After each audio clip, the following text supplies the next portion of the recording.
आज स्टूडेंट्स अपन बात करेंगे कि conservation of wild life in India, कि जो वाइल्ड लाइफ इंडिया में किस तरह से कंजर्वेशन करते हैं वाइल्ड लाइफ्स का। तो वाइल्ड लाइफ कम्युनिटी का जो मैनेजमेंट के लिए उनको फूड, उनके लिए आवास, उनके लिए रिप्रोडक्शन के लिए जगह, वह जीव समष्टि दोलन एवं एक प्रजाति का जो अन्य प्रजाति हैं उनके साथ जो उनके रिलेशंस हैं उनका बहुत ज़्यादा स्टडी करना अति आवश्यक है। इस रेफरेंस में अपन वाइल्ड लाइफ के कंजर्वेशन के लिए बहुत सारे प्रयास करते हैं और हमारे भारत सरकार ने भी उनके लिए काफ़ी सारे प्रयास किए, जिनमें से अपन कुछ एक की बात करेंगे कि किस किस तरीके से उन्होंने वाइल्ड लाइफ को उनका एक मैनेजमेंट किया कि उनके लिए पर्याप्त भोजन मिले, उनको आवास मिले, उनको प्रजनन करने के लिए एक जगह उपलब्ध हो, एक माहौल मिले। वह इन सारी जो उनकी एक आधारभूत जो रिक्वायरमेंट हैं उनको फुलफिल किया जाए। तो Bombay natural history society BNHM की जो स्थापना 1983 में हुई थी और यह वर्ल्ड में वाइल्ड लाइफ कंजर्वेशन से रिलेटेड जो वर्ल्ड का एक बहुत ही ज़्यादा अग्रणी इंस्टीट्यूट है। इस ऑर्गेनाइजेशन से जुड़े जो प्रकृतिविज्ञ हैं उनके प्रयास से इनमें Indian board of wild life की स्थापना हुई तथा देश के विभिन्न सेंचुरीज व नेशनल पार्क का एक सूत्रपात हुआ। एक उनमें सोच आई कि ये होना चाहिए। BNHS विभिन्न प्लांट्स एवं एनिमल्स की जो जातियां हैं उनके बारे में विभिन्न प्रकार की जो सूचनाएं होती हैं उनको कलेक्ट करने के लिए होता है। इस इंस्टीट्यूट के द्वारा विभिन्न प्रकार की जो रिसर्च प्रोजेक्ट हैं वो चलाए जा रहे हैं और ये इंस्टीट्यूट विभिन्न वाइल्ड लाइफ के जो ऑर्गेनाइजेशंस हैं उनके लिए एक सलाहकार के रूप में एक अपना रिप्रेजेंटेटिव करती है। इस तरीके से इसने एक सोच बनाई कि हमको इन चीज़ों की ज़रूरत है। Indian board for wild life, तो इस जो ऑर्गेनाइजेशन था इसकी जो स्थापना 1952 में central board for wild life के अंतर्गत एक सलाहकार यूनिट के रूप में हुई थी। बाद में इसका नाम चेंज हुआ और इसे Indian board for wild life रखा गया। इस ऑर्गेनाइजेशन के द्वारा संपादित किए जाने वाले मुख्य कार्य इस प्रकार से हैं कि वाइल्ड लाइफ के परिरक्षण एवं कंट्रोल के लिए इनमें जो वाइल्ड लाइफ के नेचुरल जो गैसेज वो होती हैं अपना उनको किस तरह से प्रोटेक्शन दिया जाए। इस तरह से अपन देखते हैं कि जो वाइल्ड लाइफ कंजर्वेशंस है उसका कंट्रोल और विभिन्न प्रकार से मैनेजमेंट और उनका जो प्रैक्टिकली कोऑर्डिनेट के द्वारा नई जो युक्तियां हैं उनका विकास हो कि किस तरह से हम उनको मैनेजमेंट कर सकते हैं। विभिन्न प्रकार की जो नेशनल पार्क हैं या वाइल्ड लाइफ सेंचुरीज हैं या जू हैं उनकी स्थापना के लिए इनका एक प्रोजेक्ट तैयार करना होता है। या जो आम नागरिक है उसमें जो वाइल्ड लाइफ कंजर्वेशंस और उसका कल्चर हेतु एक जन चेतना जागृत या अवेयरनेस करना एक इन जो विभिन्न प्रकार के ऑर्गेनाइजेशंस हैं उनके द्वारा वो आम लोगों तक वो चीज़ें पहुंचनी चाहिए। वाइल्ड लाइफ के जो उनका जो एक्सपोर्ट है उसके संबंध में जो गवर्नमेंट्स की पॉलिसीज हैं उस हेतु एक सलाह प्रदान करना इस बोर्ड का काम है।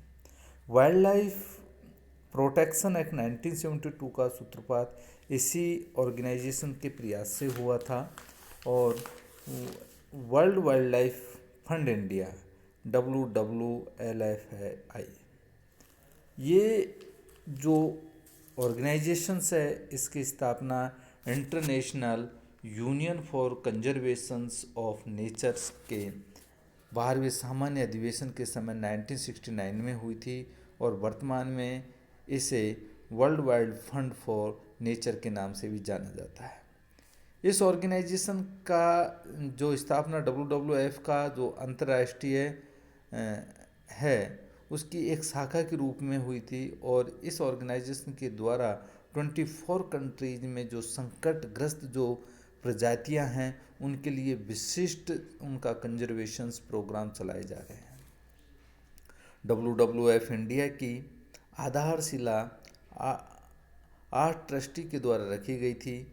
इसका मुख्यालय मुंबई में है और विभिन्न क्षेत्रीय और संभागीय ऑफिसों को मिलाकर यह भारत का सबसे बड़ा नॉन गवर्नमेंट ऑर्गेनाइजेशंस है।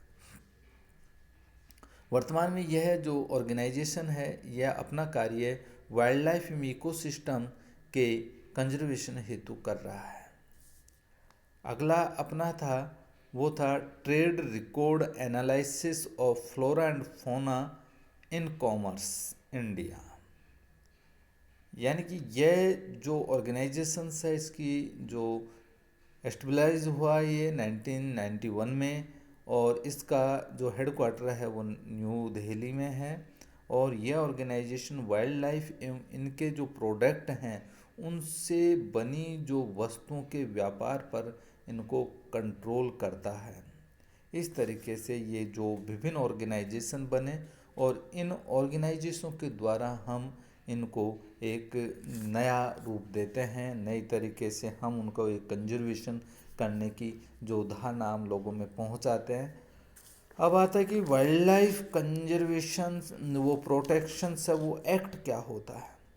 देखिए, वाइल्ड लाइफ के हाश या कमी को रोकने के लिए state government and central government के द्वारा टाइम टाइम पर वाइल्ड लाइफ प्रोटेक्शंस एक्ट जो प्रस्तावित किए जाते हैं, करते आए हैं। और उनमें से कुछ अपन जो हैं उनकी बात करेंगे कि मद्रास वाइल्ड लाइफ एक्ट 1873 में बनाया, all India elephant preservations act 1879 में बनाया, the wild birds and animals protection act 1912 में बनाया और बंगाल राइनोसिरस प्रिजर्वेशंस एक्ट 1954 में बना और आसाम रिनोसिरोस प्रिजर्वेशंस एक्ट 1954 में बना और all India wild life protections act 1970 जो पूरे भारत में एक साथ लागू होता है।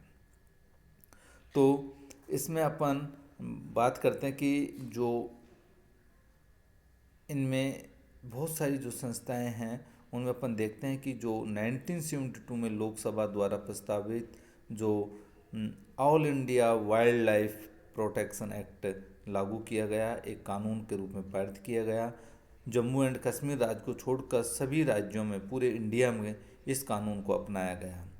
इस एक्ट के तहत सबसे पहले जो संकटग्रस्त वन्य जो प्रजातियां हैं उनकी एक विस्तृत सूची बनाई गई तथा इन प्रजातियों के शिकार पर पाबंदी लगाई गई।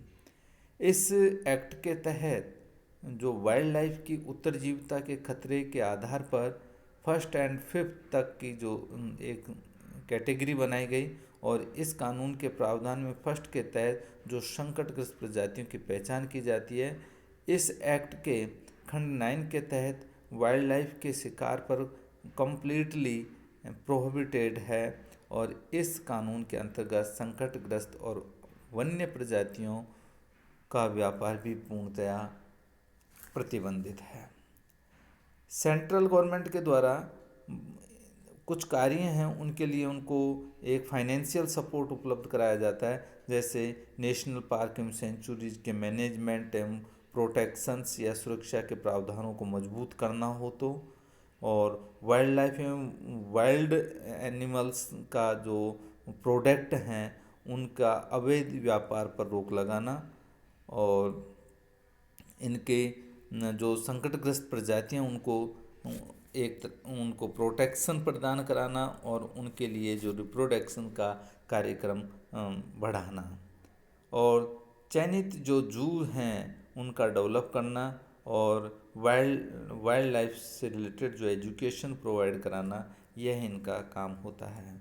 वाइल्ड लाइफ जो प्रोटेक्शन एक्ट 1972 का में पुनः संशोधन हुए 1983, 1986, 1991 में किया गया और यह संशोधित कानून अक्टूबर 1991 में से प्रभावी हुआ, इफेक्टेड हुआ। इस नए एक्ट के अंतर्गत राज्य सरकारों से अधिकारों को वापस ले लिया गया। साथ ही जो नेशनल पार्क और सेंचुरीज हैं उनसे 5 किलोमीटर की जो टेरिटरी में रहने वाले चौपाई जानवरों का उन पर वैक्सीनेशन करना अत्यंत आवश्यक है। इसके अंतर्गत ये चीज़ें बताई गई हैं। तो इस तरह से हम इनका जो संरक्षण कर सकते हैं।